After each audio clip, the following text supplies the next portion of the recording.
अस्सलाम वालेकुम। अब हम स्टार्ट करेंगे लेक्चर 1 को एमडी कैट का फोर्स एंड मोशन के बारे में बात करेंगे इस यूनिट में। सबसे पहला जो कंसेप्ट है वो the concept of rest and motion है। इसके बारे में याद रखना है कि जो हमारे पास रेस्ट हो या मोशन हो ये रिलेटिव होती है। The concept of rest and motion is relative. Relative का क्या मतलब होगा कि फ्रेम ऑफ रेफरेंस पे डिपेंड करती है। हमें पता होगा कि कौन सा फ्रेम ऑफ रेफरेंस हम ले रहे हैं, तभी हम बता सकते हैं कि कोई चीज़ रेस्ट में है या मोशन में है। तो ये एज इट इज़ स्टेटमेंट इसकी पेपर में आ सकती है कि concept of rest and motion relative होता है। मिसाल के तौर पे कोई चीज़ किसी दूसरे ऑब्जर्वर के हिसाब से रेस्ट में भी हो सकती है और किसी और ऑब्जर्वर के हिसाब से वो मोशन में हो सकती है। हमें अक्सर स्कूल में 9th-10th में ये बातें सिखाई जाती थी कि एक पर्सन ए है, वो ट्रेन के अंदर बैठा हुआ है और वो ट्रेन के हिसाब से रेस्ट में है, ट्रेन मूव कर रही है, लेकिन वो ट्रेन के अंदर बैठा हुआ अपने आप को रेस्ट में फ़ील कर रहा है क्योंकि उसकी जो पोजीशन है वो ट्रेन के हिसाब से चेंज नहीं हो रही।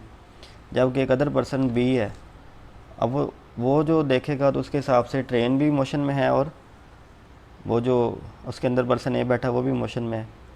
तो अब ए पर्सन ट्रेन के लिहाज से रेस्ट में है और जो बाहर बंदा बैठा उसके हिसाब से मोशन में है। तो यहाँ पे रिलेटिव होता है कि फ्रेम ऑफ रेफरेंस देखा जाता है कि हम किस फ्रेम ऑफ रेफरेंस की बात कर रहे हैं, उसी हिसाब से फिर हम बता सकते हैं कि कोई चीज़ रेस्ट में है या मोशन में है। और अगर हम मोशन की बात करें, रेस्ट तो बहुत सिंपल है ना कि कोई ऑब्जेक्ट अपनी पोजीशन चेंज कर रहा है या नहीं कर रहा। तो मोशन तो 3 तरह की मोशन हमारे सिलेबस में आएगी, या तो 1D मोशन होगी या 2D या फिर 3D। जो 1D मोशन होती है इसे वन डायमेंशनल मोशन कहते हैं। वन डायमेंशनल मोशन का मतलब ये होता है कि कोई भी ऑब्जेक्ट जो होता है वो along the straight line move कर रहा होता है। अगर कोई भी ऑब्जेक्ट स्ट्रेट लाइन मूव कर रहा होगा तो उसे हम क्या नाम देंगे कि वो कौन सी मोशन है, वन डायमेंशनल मोशन है। स्ट्रेट लाइन को आप यूँ भी कह सकते हैं कि वो किसी भी एक एक्सिस के लॉन्ग मूव कर रहा होगा, अलोंग एनी एक्सिस। एक्सिस का क्या मतलब होगा कि या तो वो लॉन्ग एक्स एक्सिस मूव कर रहा होगा, या वाई एक्सिस के लॉन्ग मूव कर रहा होगा, या जी एक्सिस के लॉन्ग मूव कर रहा होगा। और ये बात याद रखनी है कि जब भी कोई ऑब्जेक्ट वन डायमेंशनल मोशन करता है और मैं कहता हूँ कि वो एक्स एक्सिस के लॉन्ग मूव कर रहा है, या मैं यूँ कहता हूँ कि कोई ऑब्जेक्ट है जो फोर्स जो है वो 10 न्यूटन लगा रहा है along x axis, 10 Newton along x axis लगा रहा है।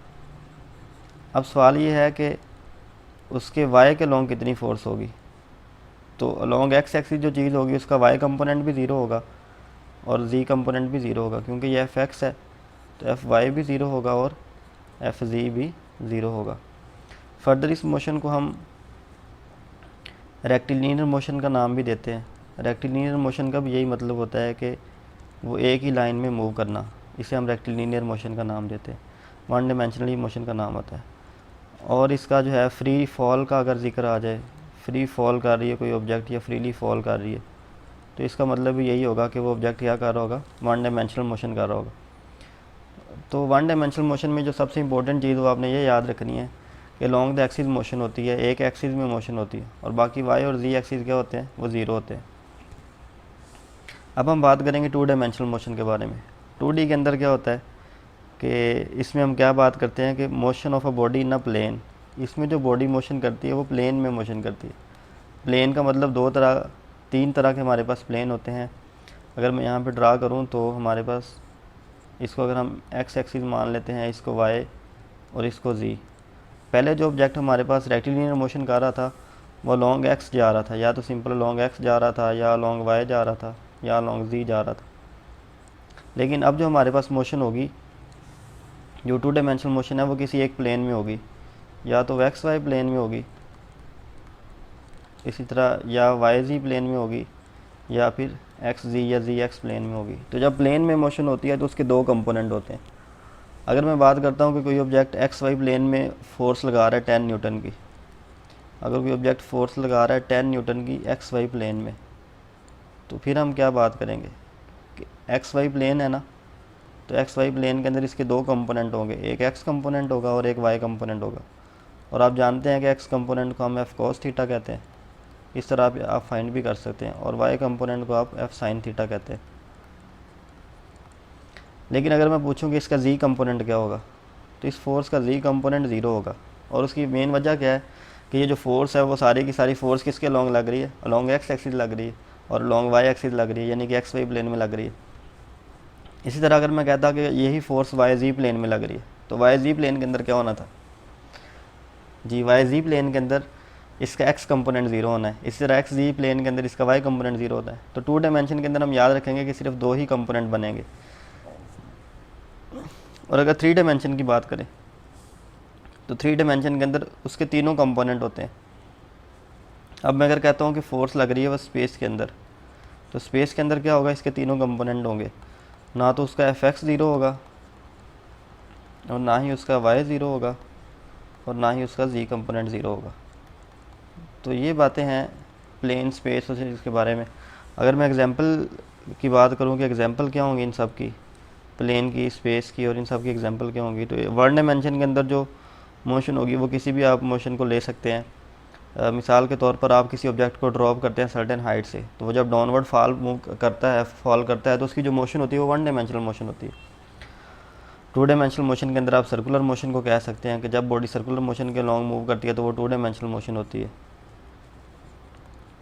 Circular motion. इसी तरह अगर आप 3 डायमेंशन की बात करें तो जब काइट फ्लाई करती है या इंसेक्ट की मोशन होती है, वो कौन सी मोशन होगी,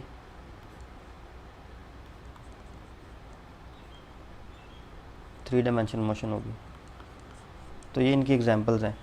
तो ये थोड़ा सा कंसेप्ट आपने ध्यान में रखना है कि हमारे पास मोशन 3 तरह की होती है, 1 डायमेंशनल, 2 डायमेंशनल और 3 डायमेंशन। 1 डायमेंशन के अंदर सिर्फ एक ही कंपोनेंट होगा, चाहे डिस्प्लेसमेंट है, फोर्स है, मोमेंटम है, कोई भी वेक्टर होगा तो उसका 1 डायमेंशन में हमेशा एक ही कंपोनेंट होगा। और अगर 2 डायमेंशनल की बात होगी तो उसके 2 कंपोनेंट होंगे, जैसा कि प्रोजेक्टाइल मोशन है। तो प्रोजेक्टाइल मोशन के अंदर हमारे पास 2 कंपोनेंट होते हैं, तो दोनों कंपोनेंट को हम यूज़ करते हैं। इसी तरह 3 डायमेंशन के अंदर क्या होगा, 3 डायमेंशन के अंदर तीनों कंपोनेंट उनके होते हैं। तो ये पहला कंसेप्ट था जो आपने इसके बारे में याद रखना है। नेक्स्ट जो कंसेप्ट है हमारे पास वो concept of distance and displacement है। तो डिस्टेंस और डिस्प्लेसमेंट के बारे में क्या चीज़ें हम याद रखेंगे, देखें। जो डिस्टेंस होता है इसको हम total length of the path का नाम भी देते हैं, या लेंथ ऑफ एक्चुअल पाथ का नाम देते हैं, जिस पाथ को बॉडी ने फॉलो किया होता है। अगेन हम वही एग्जांपल पे देते हैं कि जब हम बच्चों को पढ़ाते हैं, स्कूल और होम वाली एग्जांपल है कि अगर हम होम से स्कूल जाते हैं या स्कूल से होम जाते हैं, तो अगर आप शॉर्टेस्ट पाथ को फॉलो करके जाएंगे तो वो आपका डिस्प्लेसमेंट होता है। अगर आप कोई भी और पाथ फॉलो करके जाएंगे तो उसे हम डिस्टेंस का नाम देंगे। तो जो और कोई पाथ फॉलो करके जाते थे वो पाथ असल में बॉडी फॉलो करके जाती है, वो एक्चुअल पाथ होता है, तो उसे हम डिस्टेंस का नाम देते हैं, उसे एस से डिनोट कर लेते हैं। लेकिन जो शॉर्टेस्ट डिस्टेंस होगा, इधर मैं लिख देता हूँ कि जो डिस्प्लेसमेंट होगा वो क्या होगा, शॉर्टेस्ट डिस्टेंस होगा between 2 point, shortest distance between 2 points, तो उसे हम क्या नाम देंगे, डिस्प्लेसमेंट का नाम देंगे। पहली बात तो ये होगी, पहला कंपैरिजन ये याद रखना है। नेक्स्ट जो दूसरा पॉइंट होगा इसके बारे में, इसकी अगर हम बात करें तो ये स्केलर क्वांटिटी होती है, ये स्केलर क्वांटिटी होती है, और जो वेक्टर ये डिस्प्लेसमेंट है ये वेक्टर क्वांटिटी होती है। ये स्केलर होता है और जो डिस्प्लेसमेंट होता है ये क्या होता है, vector.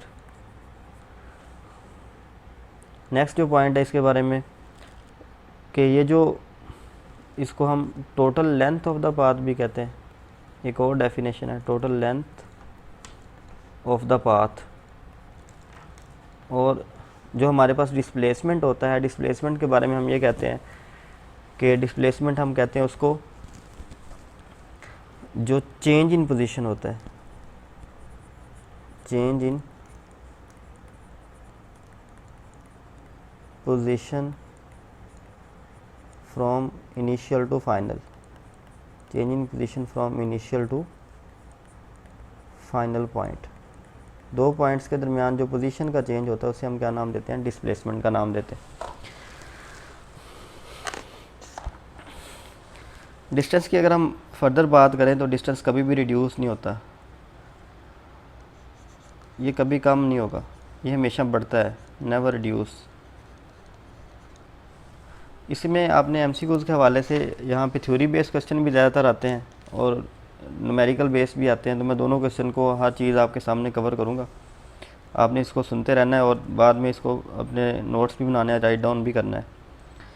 Never reduce with the time, या कभी भी अपने ये वैल्यू अगर इसकी बढ़ रही है तो वो कभी कम नहीं होगी। Never reduce with the time.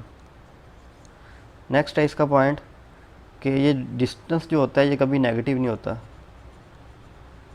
Can not be negative, ये कभी नेगेटिव नहीं हो सकता। अगर हम डिस्प्लेसमेंट की बात करें तो ये रिड्यूस हो जाता है वक्त के साथ साथ, ये कम भी हो सकता है, रिड्यूस विद द टाइम। और लाजमी नहीं है कि ये रिड्यूस होगा, इसके साथ हमें ये लिखना चाहिए कि can be reduce with the time. कम भी हो सकता है, ज़्यादा भी हो सकता है, डिपेंड करता है कि आप कौन सा पाथ फॉलो कर रहे हैं। और इसका जो फार्मूला हम यूज़ करते हैं वो R2 - R1 है। और ये आपकी बुक में भी है कि अगर आप यहाँ से किसी एक पॉइंट से, इस A पॉइंट से इस B पॉइंट पे मूव करते हैं तो आपका जो ये वाला वेक्टर होगा ये R1 होगा और ये वाला वेक्टर R2 होगा। तो ये वाला जो वेक्टर होगा डेल्टा R, ये आपका डिस्प्लेसमेंट होगा। और अगर आप कर्व पाथ को फॉलो करके जाएंगे तो वो डिस्टेंस होगा। तो यहाँ पे जो फार्मूला लिखा हुआ है ये डेल्टा R = R2 - R1 है। तो इसी को आप डिस्प्लेसमेंट का नाम देते हैं।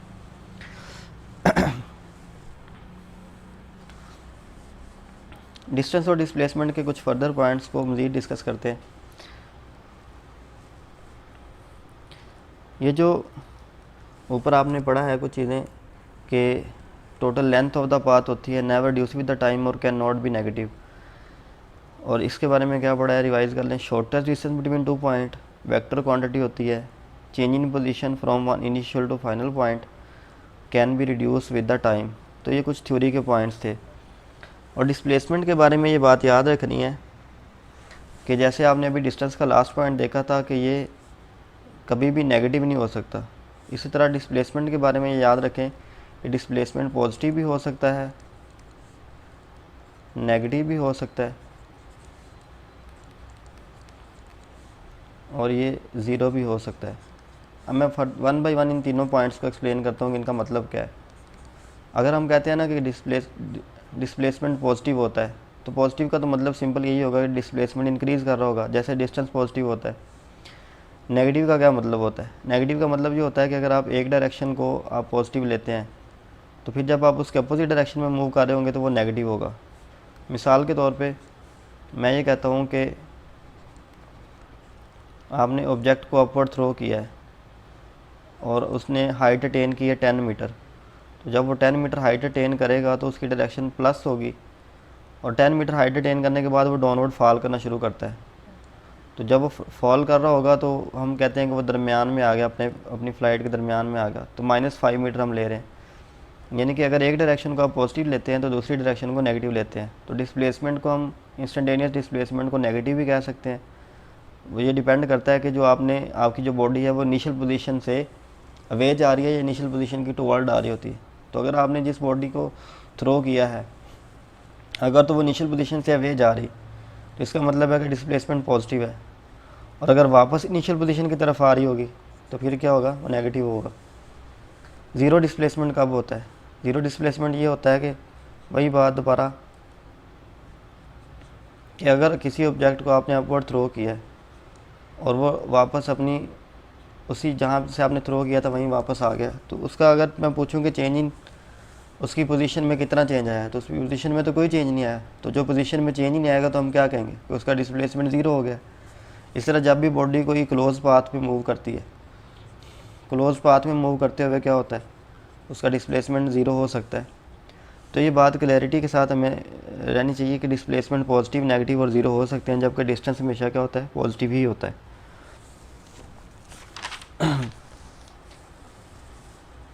अब अगला क्वेश्चन ये है कि बड़ा कौन होता है दोनों में से? डिस्टेंस बड़ा होता है, डिस्प्लेसमेंट बड़ा होता है? इसके बारे में बात करते हैं कि जो डिस्टेंस होता है, अगर हम अलोंग द कर्व पाथ बात करें, along a curve path, curve path में क्या होता है, यानी कि स्ट्रेट लाइन मोशन ना हो, फिर क्या होगा, कर्व पाथ में क्या होगा? कर्व पाथ में जो डिस्टेंस होता है वो आपका बड़ा होता है किससे भला? डिस्प्लेसमेंट के मैग्नीट्यूड से। मिसाल के तौर पे अगर आप इस पाथ को फॉलो करके जाते हैं तो क्या होगा कि ये जो आपने डिस्टेंस कवर किया ये एस है और ये डिस्प्लेसमेंट डी है। मैं इस डायग्राम को दोबारा बनाता हूँ, ये देखिएगा ज़रा। कर्व पाथ कोई भी ले लें, ये एक स्ट्रेट लाइन है और दूसरा ये है। आपने पॉइंट ए से पॉइंट बी पे जाना है और जो ये वाला वेक्टर मैं दरमियान में बना रहा हूँ ये आपका डिस्प्लेसमेंट है और ये जो कर्व पाथ है ये डिस्टेंस है। तो आप क्लियरली देख सकते हैं कि जब भी बॉडी कर्व पाथ पे मूव करती है, असल में बॉडी एक्चुअल में यहाँ से मूव करके गई है। ये जो मैं एरो बना रहा हूँ इसको मैं डिफरेंट कलर से बना देता हूँ कि ये जो मैं रेड कलर के एरो बना रहा हूँ ये उसका डिस्टेंस है। असल में वो इस पाथ को फॉलो करके गई है जो रेड कलर के एरोज हैं। तो अब जो डिस्प्लेसमेंट होगा उसका क्या होगा? डिस्प्लेसमेंट तो वही है जो ये वाला है, यहाँ से लेके यहाँ तक ये स्ट्रेट लाइन है, ये डिस्प्लेसमेंट है। अब बड़ा कौन है दोनों में? डिस्टेंस बड़ा है या डिस्प्लेसमेंट बड़ा है? तो हम देख सकते हैं कि डिस्टेंस जो है वो बड़ा होता है डिस्प्लेसमेंट में। अगली जो बात हम करेंगे कर्व पाथ के अलावा अगर हम स्ट्रेट पाथ की बात करें, अगर रेक्टिलिनियर मोशन का जिक्र आ जाए, स्ट्रेट पाथ का जिक्र आ जाए, फिर क्या होगा? फिर हम क्या कहेंगे? अगर बॉडी पाथ यही फॉलो करके जाती ए से बी तक, एक्चुअल पाथ भी उसका यही होता, तो फिर क्या होना था? डिस्टेंस बड़ा होना था या डिस्प्लेसमेंट बड़ा होना था? एस भी वही है, डी भी वही है, तो फिर हम क्या कहेंगे कि डिस्टेंस और डिस्प्लेसमेंट बराबर है। तो इन जनरल हम क्या लिख सकते हैं? इन जनरल हम इस पॉइंट को लिख सकते हैं कि जो डिस्प्लेसमेंट होगा वो लेस आर इक्वल टू होगा डिस्टेंस से। डिस्प्लेसमेंट हमेशा छोटा हो सकता है या बराबर हो सकता है डिस्टेंस से। डिस्टेंस कभी छोटा नहीं हो सकता, ऐसा कभी नहीं हो सकता कि डिस्टेंस जो डिस्प्लेसमेंट से छोटा हो। तो ये जो चीज़ है ये इम्पॉसिबल है। फर्दर अगर हमसे रेशो के बारे में पूछ ले, यहाँ रेशो आ सकती है कि रेशो डिस्टेंस और डिस्प्लेसमेंट की क्या होगी, तो आप सब जानते हैं कि डिस्टेंस और डिस्प्लेसमेंट की जो रेशो होगी वो हमेशा लेस और इक्वल टू 1 होगी, क्योंकि ये वैल्यू हमेशा छोटी होती है। और स्मॉल वैल्यू को जब आप लार्ज वैल्यू पे डिवाइड करेंगे तो आपका आंसर क्या आएगा? आपका आंसर लेस देन 1 आएगा। इन केस अगर ये दोनों बराबर होते हैं रेक्टिलिनियर मोशन में तो फिर 1 आ जाएगा। तो ये बड़ा अहम पॉइंट है कि डिस्टेंस और डिस्प्लेसमेंट इनकी रेशियो क्या होती है। सेकेंडली अगर मैं इसका उल्ट पूछूँ आपसे, इसके अपोजिट पूछूँ कि डिस्प्लेसमेंट और डिस्टेंस की रेशियो क्या होगी, सॉरी डिस्टेंस और डिस्प्लेसमेंट की रेशियो क्या होगी, फिर क्या करेंगे? फिर ऊपर वाली वैल्यू बड़ी हो सकती है ना, तो बड़ी वैल्यू का आंसर क्या आएगा? ग्रेटर और इक्वल टू 1 आ सकता है। और ये 1 कब आएगा? इक्वल टू 1 कब आएगा? जब रेक्टिलिनियर मोशन होगी। और अगर कर्व पाथ होगी तो फिर हम इक्वल टू, फिर हम इसको हटा देते हैं। मैं इस दोनों को 1 बाई 1 अलहदा लिखूँगा। तो कर्व पाथ के अंदर हमेशा इसकी जो रेशो आएगी वो ग्रेटर देन 1 आएगी। ये रेशो मैं लिख रहा हूँ, डिस्प्लेसमेंट ओवर डिस्टेंस इनकी रेशो को। और अगर स्ट्रेट पाथ होगा तो फिर बराबर आएगी, S is equal to D आएगा। तो फिर इसमें स्ट्रेट पाथ में क्या होगा? एस ओवर डी लें या डी ओवर एस लें, दोनों का आंसर 1 आएगा। लेकिन इन जनरल अगर हम लिखें तो जनरल हम ये बात लिख सकते हैं कि ग्रेटर और इक्वल टू 1 होगा।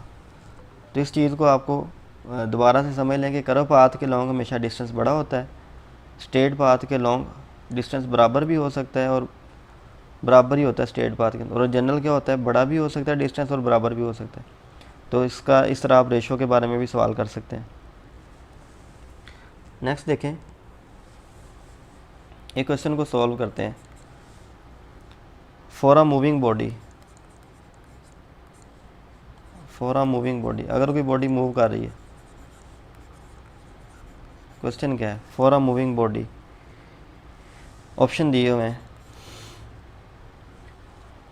डिस्टेंस कैन बी 0 अल्फा है, बीटा ऑप्शन है, displacement can B 0, Charlie option में क्या है? चार्ली है डिस्प्लेसमेंट में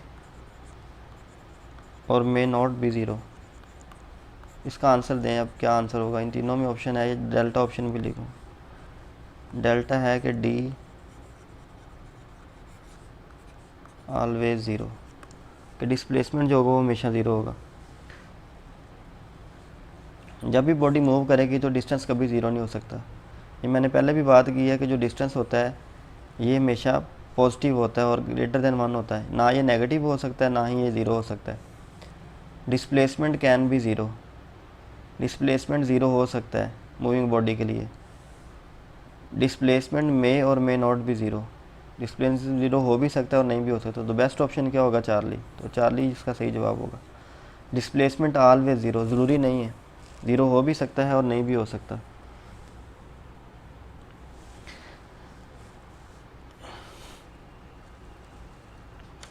नेक्स्ट है फार्मूला फॉर टोटल डिस्टेंस। अगर अभी कभी हमें टोटल डिस्टेंस फाइंड करना पड़ जाए तो टोटल डिस्टेंस के लिए हम क्या करेंगे? हमेशा इस s को पॉजिटिव ही लेते हैं। तो टोटल डिस्टेंस का अगर दो डिस्टेंस है हमारे पास S1 और S2, तो हमने इनको क्या लेना है भला? हमेशा पॉजिटिव ही लेना है। S1 और S2 के साथ कभी नेगेटिव नहीं आएगा।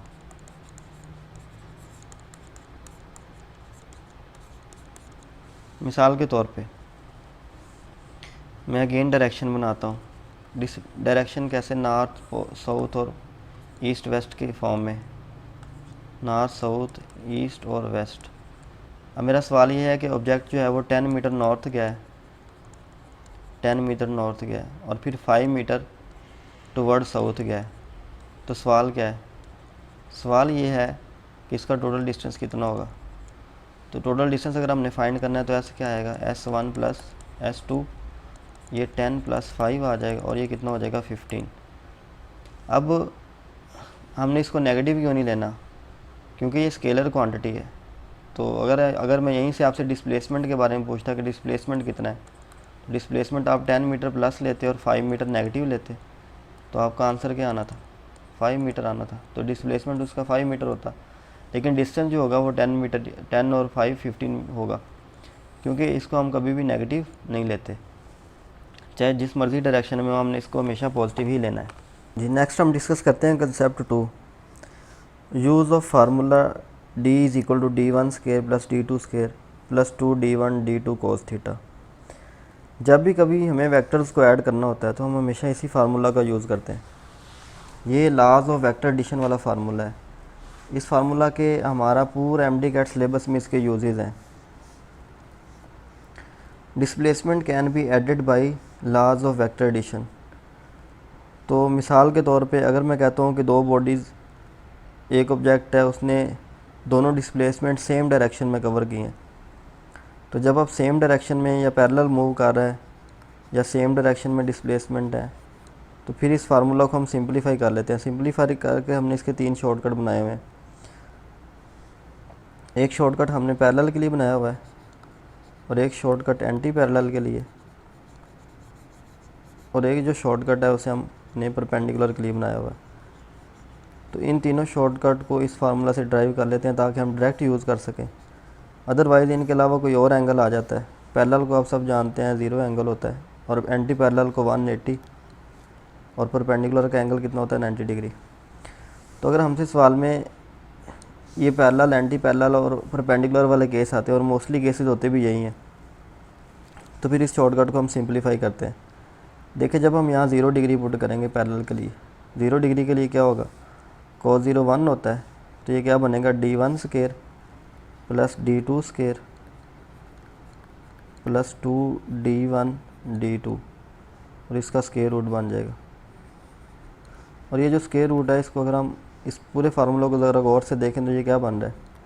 d1 प्लस d2 का होल स्केयर बन रहा है, और अगर होल स्केयर बन रहा है और ऊपर स्केयर रूट है तो ये कैंसिल होगा। तो फार्मूला शॉर्टकट हमारे पास क्या बन के आया? d1 plus d2। यानी कि जब भी दो बॉडी सेम डायरेक्शन में मूव करेंगी, तो सेम डायरेक्शन में मूव करते हुए हम क्या लेते हैं कि हम दोनों डिस्प्लेसमेंट को सिंपल ऐड किया करेंगे।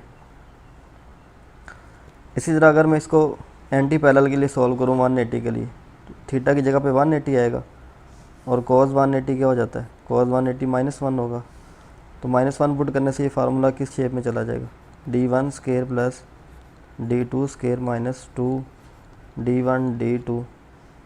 इस चीज़ को थंबनेल से एक दफ़ा सीख लें। अगर आप सीख लेंगे तो फिर देखना इसके आपको कितने फ़ायदे होते हैं। ये फोर्स में आगे जाके आपने कॉलम्स लॉ पढ़ने हैं, हर जगह जहाँ पे भी फोर्स आएगी हर जगह आपको ये फार्मूलाज ऐड करने पड़ेंगे। प्रोजेक्टाइल मोशन में आपको यूज़ करने पड़ेंगे फार्मूला वेलोसिटी को ऐड करने के लिए।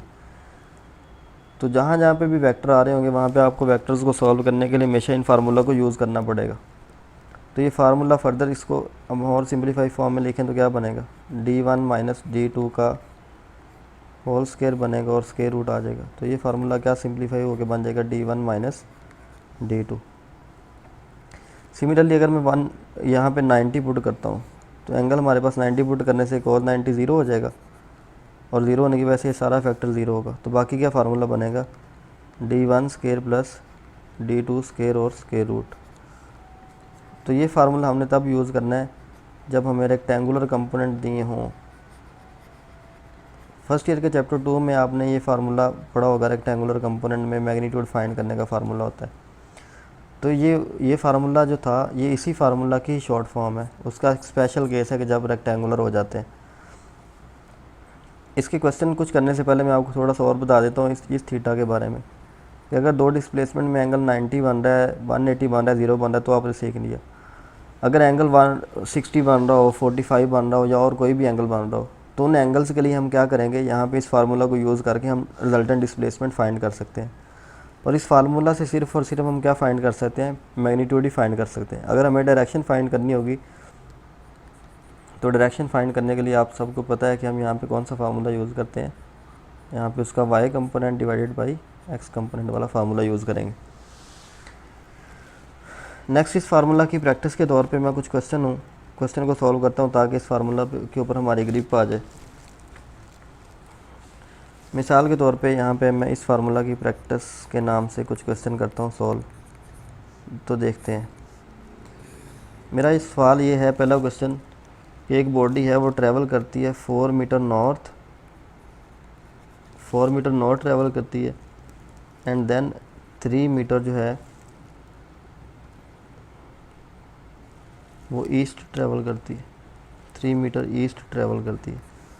दूसरा क्वेश्चन ये है कि एक ऑब्जेक्ट है वो 4 मीटर नॉर्थ जाता है और फिर किधर जाता है जी, फिर जाता है 3 मीटर अगेन नॉर्थ जाता है। और जो थर्ड क्वेश्चन है, थर्ड क्वेश्चन में क्या है, थर्ड क्वेश्चन में 4 मीटर नॉर्थ जाता है और फिर 3 मीटर साउथ जाता है। अब इन तीनों सवालों का हमने ये बताना ये है कि उसका रिजल्टेंट डिस्प्लेसमेंट क्या होगा और डिस्प्लेसमेंट की डायरेक्शन क्या होगी। हमने यहाँ पे दो जवाब देने हैं। नंबर 1 हमने डिस्प्लेसमेंट बताना है कि उसने कितना डिस्प्लेसमेंट कवर किया है और नंबर 2 हमने ये बताना है कि डायरेक्शन क्या होगी। तो पहले अगर हम बात करते हैं डिस्प्लेसमेंट की, तो डिस्प्लेसमेंट के बारे में क्या होगा, डिस्प्लेसमेंट इनका जी, डिस्प्लेसमेंट के बारे में बात करते हैं। पहले सवाल का जवाब क्या होगा, डिस्प्लेसमेंट। देखें दोनों 4 मीटर नॉर्थ है और 3 मीटर ईस्ट है। तो अगर हम प्लेन बना के देखें तो नॉर्थ और ईस्ट में कितना एंगल होता है, नॉर्थ साउथ और इधर ईस्ट है और इधर वेस्ट। नॉर्थ और ईस्ट में कितना एंगल है, 90 डिग्री। तो 90 डिग्री में अभी हमने फार्मूला सीखा था, देख लेते हैं फार्मूला क्या है। 90 डिग्री में जब भी परपेंडिकुलर होते हैं तो फार्मूला हम कौन सा यूज़ करेंगे, d1 square plus d2 square और स्क्वायर रूट। तो इस फार्मूला को अप्लाई करें तो हमारे पास आंसर क्या आएगा, 3 का स्क्वायर प्लस 4 का स्क्वायर और इसका स्क्वायर रूट लेंगे 25 स्क्वायर रूट आ जाएगा। तो आंसर कितना आ जाएगा, 5। अब ये 5 मीटर किस डायरेक्शन में होगा, नॉर्थ ईस्ट डायरेक्शन में होगा ना, क्योंकि 3 मीटर और एक नॉर्थ और एक ईस्ट है तो डायरेक्शन क्या होगी, 3 मीटर नॉर्थ ईस्ट या ईस्ट नॉर्थ डायरेक्शन होगी। अगली हम बात करते हैं तो डायरेक्शन में यहाँ मैं लिख देता हूँ कि डायरेक्शन इसकी हमने फाइंड कर ली और वो कितनी होगी, नॉर्थ ईस्ट होगी या फिर ईस्ट नॉर्थ होगी, एक ही बात है। अब अगला सवाल है 4 मीटर नॉर्थ और 3 मीटर नॉर्थ, दोनों सेम डायरेक्शन में हो तो हम सिंपल ऐड करते हैं। उसी फार्मूला में हम देख सकते हैं कि हम सिंपल ऐड करेंगे तो 4 + 3 क्या हो जाएगा, 7। और इसकी डायरेक्शन क्या होगी, नॉर्थ ही होगी, सेम डायरेक्शन में मूव कर रहा है जी। तो हम अगर इस क्वेश्चन को देखें 4 meter north and 3 meter south, तो नॉर्थ डायरेक्शन अगर अपवर्ड है उसको अगर हम पॉजिटिव लेंगे तो साउथ को फिर नेगेटिव लेंगे। अब ये एंटी पैरेलल है तो सिंपल हम इन्हें सब्ट्रैक्ट करेंगे। तो 4 - 3 आंसर कितना आ जाएगा 1। और 1 मीटर उसकी डायरेक्शन क्या होगी, फाइनल डायरेक्शन, वो किस डायरेक्शन में जा रहा होगा। 1 मीटर उसकी डिस्प्लेसमेंट क्या होगा, नॉर्थ वाला ही आएगा। 1 मीटर नॉर्थ आएगा, जो बड़ी वैल्यू होगी वही डिस्प्लेसमेंट आएगा, डिस्प्लेसमेंट की डायरेक्शन होगी, क्योंकि इनिशियल से फाइनल हमने देखना है कि किधर गया है। तो हमारी जो डायरेक्शन है वो इनिशियल की तरफ नहीं हो सकती, डिस्प्लेसमेंट में इनिशियल से वही डायरेक्शन लेंगे। तो अगर हम प्लस का 4 लेंगे माइनस का 3 तो आंसर +1 आएगा। और इसको आप IJ के साथ भी सॉल्व कर सकते हैं, लेकिन उसको मैं अगले कंसेप्ट में आगे जाके डिस्कस करूँगा। यहाँ सिर्फ आप यही देखें कि मैंने इन फार्मूलाज़ को कैसे अप्लाई किया। इस फार्मूला को अप्लाई करने के लिए मैंने 3 शॉर्टकट बनाए। अगर सेम डायरेक्शन हो तो ऐड करते हैं, अपोजिट डायरेक्शन हो तो सब्ट्रैक्ट करते हैं, और अगर परपेंडिकुलर हो तो ये वाला फार्मूला यूज़ करते हैं।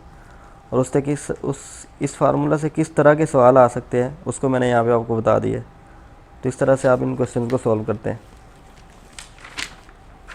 नेक्स्ट हम देखते हैं कि एक और क्वेश्चन देखते हैं। उस क्वेश्चन से हमें ये नॉर्थ साउथ और ईस्ट वेस्ट वाले क्वेश्चन को और फर्दर सॉल्व करना आएगा। उससे पहले एक और क्वेश्चन देखें। क्वेश्चन है, a body travel from point A to B। एक ऑब्जेक्ट है वो पॉइंट A से B पे गया है, A से B पे गया है, और उसने जो टोटल, और फिर वापस उसने बैक B से C पे आ गया। और ये जो C है ये मिडल में है, ये C क्या है, middle of A and B है। अब जो total length of the path है वो 10 मीटर है। यहाँ से लेके यहाँ तक जो टोटल लेंथ है वो 10 मीटर है। सवाल ये है कि उसे A से B पे गया और B से वापस C पे। अब आपने दो चीज़ें यहाँ बतानी है, डिस्टेंस कितना होगा और डिस्प्लेसमेंट कितना होगा। जी, डिस्टेंस कितना होगा, total length of the path होती है 10 जाने में लगा A से B तक, और फिर B से C तक जब वापस आया तो 5 ये लगा। तो डिस्टेंस में हम नेगेटिव तो लेते नहीं है, तो सिंपल ऐड करेंगे तो 10 + 5 कितना आ जाएगा, 15। लेकिन अगर हम डिस्प्लेसमेंट की बात करें तो अगर हम जब इधर जा रहा था तो उस डिस्प्लेसमेंट को हम अगर पॉजिटिव लेते हैं +10, तो फिर जो वापस वाला डिस्प्लेसमेंट होगा वो माइनस होगा। तो 10 - 5 कितना आ जाएगा, 5। तो ये दोनों में फ़र्क है, डिस्टेंस और डिस्प्लेसमेंट में। तो अगला क्वेश्चन करने से पहले मैंने थोड़ी सी क्लैरिटी आपको दोबारा करवाने के लिए छोटा सा सवाल यहाँ पे रेज़ किया है कि डिस्टेंस और डिस्प्लेसमेंट में बेसिक फ़र्क क्या होता है और कैसे इसे कैलकुलेट करते हैं। एक और है कि अगर आपको डिस्प्लेसमेंट जब वो पॉइंट्स में आ जाता है, मिसाल के तौर पे क्वेश्चन है, अ बॉडी मूव, एक बॉडी है वो मूव करती है, और यहाँ पॉइंट दिए हुए हैं P73 से Q25 तक, ये 2 पॉइंट दिए हुए हैं। तो सवाल ये है कि आपने इसमें 3-4 चीज़ें फाइंड करनी है। नंबर 1 आपने फाइंड करना है डिस्प्लेसमेंट क्या होगा, और वो जो डिस्प्लेसमेंट फाइंड करना है वो वेक्टर फॉर्म में फाइंड करना है, in the form of vector find करना है। नंबर 2 आपने फाइंड करना है डिस्प्लेसमेंट का मैग्नीट्यूड क्या होगा, मैग्नीट्यूड ऑफ डिस्प्लेसमेंट क्या होगा, मैग्नीट्यूड ऑफ डिस्प्लेसमेंट फाइंड करना है। और थर्डली आपने क्या फाइंड करना है, तीसरे नंबर पे आपने फाइंड करना है डायरेक्शन ऑफ डिस्प्लेसमेंट क्या होगी। तो ये सारी चीज़ें हमने कैलकुलेट करनी है कि उस डिस्प्लेसमेंट की डायरेक्शन क्या होगी। तो जी, जब हम डायरेक्शन फाइंड करेंगे तो फिर हम उसको कैसे फाइंड करेंगे, ये इंपॉर्टेंट चीज़ है, इसको समझिएगा। सबसे पहले हम पहले की बात करते हैं कि हम फाइंड कर लेते हैं तो कि उसका डिस्प्लेसमेंट क्या होगा, वेक्टर फॉर्म में क्या होगा। तो पॉइंट्स जब भी गिवन हो आपने बहुत सिंपल वे से सॉल्व करना है। इसको लिख लें 7i + 3j, फर्स्ट के साथ i लगाएं, दूसरे के साथ j लगाएं, और फिर q है ना 25, तो इसको क्या लिख लें, माइनस, बल्कि इसको माइनस ना लिखें, हम पहले इनको वेक्टर फॉर्म में लिख लेते हैं। पहला वेक्टर हमारे पास 7i और 3j बना है, और जो दूसरा वेक्टर है वो क्या बनेगा, दूसरा वेक्टर हमारे पास बनेगा, जी आप बताएं वेक्टर क्या बनेगा। दूसरा वेक्टर बनेगा 2i + 5j। तो पहले पॉइंट्स को वेक्टर फॉर्म में कैसे लिखते हैं देखें। जब भी हमें पॉइंट्स गिवन होंगे हमने कुछ भी नहीं करना, उनके साथ आई जे के लगा लेना है। तो ये हमारे पास अगर वेक्टर R1 था तो ये वेक्टर R2 है, तो जो डिस्प्लेसमेंट होगा वो क्या होगा, डेल्टा R, और वो किसके बराबर होता है, R2 माइनस R1। और R2 कितना है, 2i प्लस 5j है, और R1 कितना है, 7i प्लस 3j।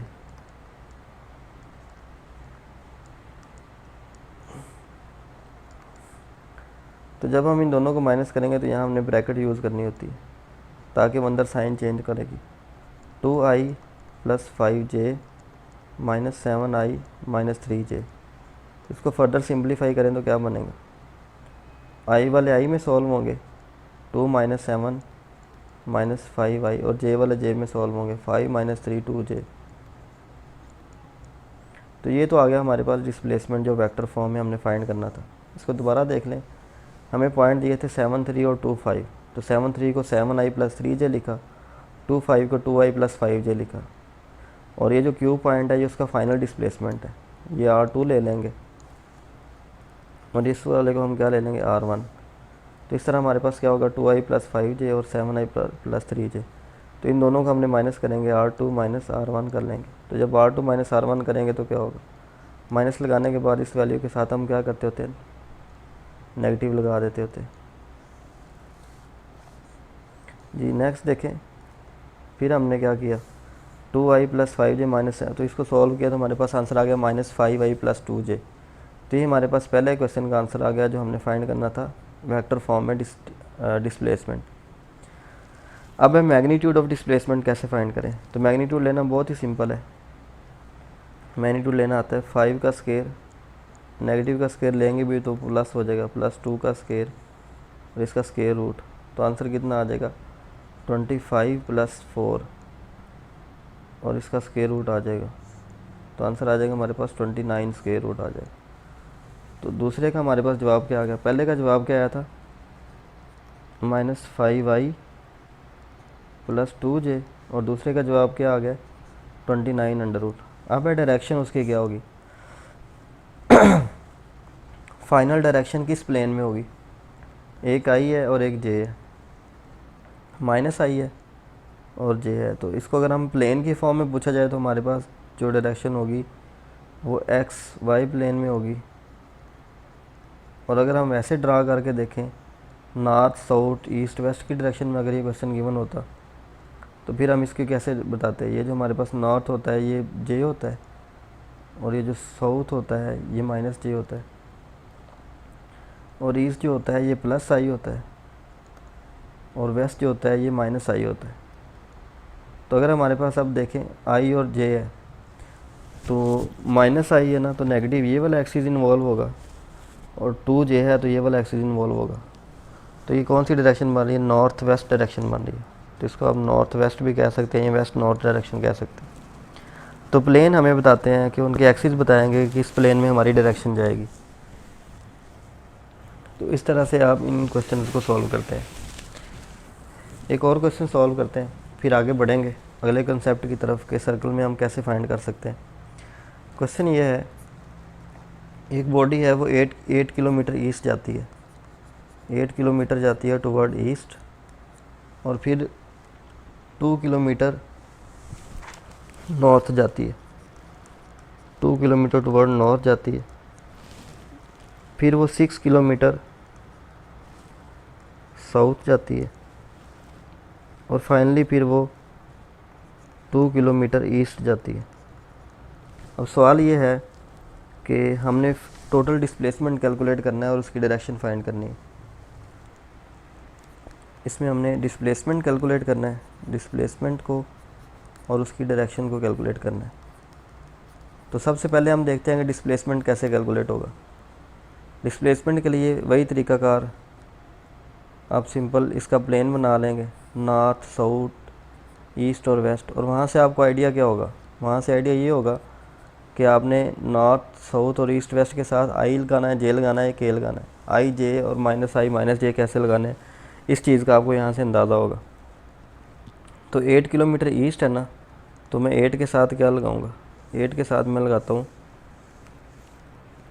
पहले मैं वैल्यूज़ लिख लेता हूँ फिर हम लगाते हैं। 8 लिख लेते हैं, फिर 2 है, फिर 6 है और फिर 2 है। तो ये कुछ वैल्यूज़ हैं जो मैंने लिखी हैं। अब बात करते हैं कि हम इनके साथ आई जे के कैसे लगाएंगे। ईस्ट है ना, तो ईस्ट की वजह से हम यहाँ पे क्या लगाएंगे, आई कैप और प्लस का। फिर 2 किलोमीटर के साथ नॉर्थ है, तो नॉर्थ के साथ क्या लगेगा, प्लस जे। फिर 6 के साथ क्या है, साउथ, तो साउथ के साथ क्या लगता है, माइनस जे, साउथ के साथ माइनस जे लगाएंगे। और फिर आगे 2 है, 2 के साथ ईस्ट है, तो ईस्ट के साथ फिर प्लस आई लगेगा। तो जब हम इन सब को सॉल्व करेंगे तो हमारे पास आंसर क्या आएगा, देखते हैं इसका आंसर क्या आता है। 8i minus 6j plus 2i, तो आई वालों को आई में ऐड करें, 8i और 2i कितना हो जाएगा, 8 और 2 10i। इस तरह j वालों को जब हम ऐड करेंगे तो क्या बनेगा, 2j माइनस 6j कितना आ जाएगा, माइनस 4j। तो इसका आंसर क्या आ जाएगा, 10i माइनस 4j। तो ये तो आ गया डिस्प्लेसमेंट, वेक्टर फॉर्म में आ गया। अब है कि इसकी डायरेक्शन क्या होगी। मैग्नीट्यूड अगर निकालना है तो मैग्नीट्यूड भी इसका निकाल सकते हैं। मैग्नीट्यूड इसका कितना आ जाएगा, 10 का स्क्वायर 100 और 4 का स्क्वायर 24, 4 का स्क्वायर 16 आ जाएगा, तो 116 आ जाएगा। 116 अंडर रूट जब हम लेंगे तो 100 का अंडर रूट कितना होता है, 10 होता है, और ये तकरीबन 10.17 आंसर आ जाता है इसका। मीटर में, किलोमीटर में ही आएगा क्योंकि सारे यूनिट किलोमीटर में थे। अब है सवाल कि इसकी डायरेक्शन क्या होगी। तो डायरेक्शन के लिए हम इसके फाइनल रिज़ल्ट को देख लेते हैं। 10i है और माइनस 4j है, तो आई वाला जो होता है, आई वाला कौन सा कंपोनेंट होता है, ईस्ट वाला, और माइनस 4j है तो साउथ वाला। तो इसकी जो डायरेक्शन होगी वो ईस्ट साउथ होगी या साउथ ईस्ट होगी। ईस्ट साउथ भी कह सकते हैं या फिर साउथ ईस्ट कह सकते हैं। तो ये है इस तरह के क्वेश्चन को सॉल्व करने का मेथड। लेकिन यहाँ पे एक और पॉइंट है कि अगर आपको ये सारे क्वेश्चन ईस्ट साउथ और नॉर्थ वेस्ट की डायरेक्शन में इस तरह दिए गए हों और साथ में एक वर्ड यूज़ किया जाता है वर्टिकली अपवर्ड या वर्टिकली डाउनवर्ड का, तो इसमें बच्चे गलती ये करते हैं कि वर्टिकली अपवर्ड को वो जे कैप ले लेते हैं। जे कैप का मतलब उसे वो नॉर्थ समझ लेते हैं, जो कि गलत है। तो जब भी वर्टिकली अपवर्ड का जिक्र आएगा या वर्टिकली डाउनवर्ड का जिक्र आएगा तो वो जी एक्सिस की बात हो रही होती है, और जी एक्सिस के लिए हम उसके लिए के कैप यूज़ करेंगे, क्योंकि प्लेन के अंदर जो ये जो north south east west plane होता है इसके अंदर वर्टिकली अपवर्ड का मतलब होता है जी एक्सिस। तो इस चीज़ को याद रखना है कि अगर क्वेश्चन में यहाँ पे 2 किलोमीटर इसके साथ ये कहा जाता है कि 5 मीटर वर्टिकली अपवर्ड, तो वर्टिकली अपवर्ड को आपने नॉर्थ नहीं लेना, उसको जी एक्सिस की वजह से के कैप लेना है। तो फिर यहाँ पे के कैप भी आ जाता कोई, और के कैप की वजह से फिर हम उसे आगे फर्दर सॉल्व करते। तो आई होप आपको ये समझ आ गई है कि वर्टिकली अपवर्ड और डाउनवर्ड का क्या मतलब है। अब नेक्स्ट हम बात करेंगे कंसेप्ट नंबर 3 की। कंसेप्ट नंबर 3 के अंदर हम ये देखेंगे कि डिस्टेंस और डिस्प्लेसमेंट को और कहाँ कहाँ अप्लाई किया जा सकता है। अगर हम इसको